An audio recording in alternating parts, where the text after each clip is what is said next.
মাছ তিনটে বেশ সুন্দর ভাজা হয়ে গেছে। আমি এর মধ্যে আরও দুটা মাছ দিয়ে দিন। তারপরে আমি আরও দুটা মাছ দিয়ে দিলাম তেলের মধ্যে। এখন উল্টে দিতেছিলাম, হালকা করে ভাজে নিন।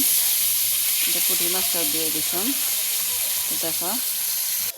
তো দেখো আমার বেশ সুন্দর মাছগুলো ভাজা হয়ে গেছে।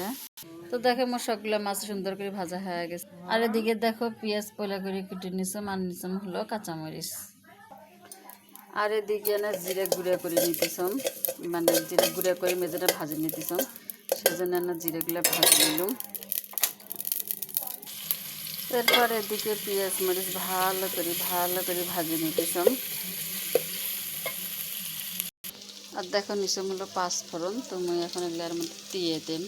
তুমি কিন্তু একটু হালকা হালকা লাল করে ভাজি নেন, বেশি একটা কিন্তু লাল লাল করবে না, হালকা করে কিন্তু লাল করে নিছম। দেখো এর মধ্যে দিয়ে দিলাম হলুদ, লবণ, জিরের গুঁড়া, মহরির গুঁড়া দিয়ে না নাড়ি দিতেছম।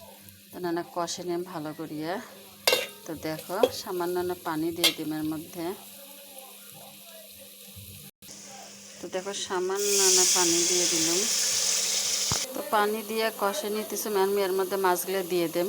তো দেখো একে একে মাছগুলো আমি সব দিয়ে দিলাম। তো দিয়ে আমি আর না কষে নিতেছম। দেখো কষে নিয়ে আর অল্পে না পানি দিন। তো দেখো আমার বেশ সুন্দর মাছের তরকারি না হয়ে গেল। পেঁয়াজ দিয়ে মাছের ভুনে দো পেঁয়াজা যাই যেটা কোন কও, তা আমরা মাছের কষানো কই বা পেঁয়াজ দিয়ে ভুনেও কই। তা হয়ে গেল মোর এই তরকারিতে। শুভ দুপুর, তোমরা ঘরে সবাই ভালো থাকবেন, সুস্থ থাকবেন। আল্লাহ হাফেজ।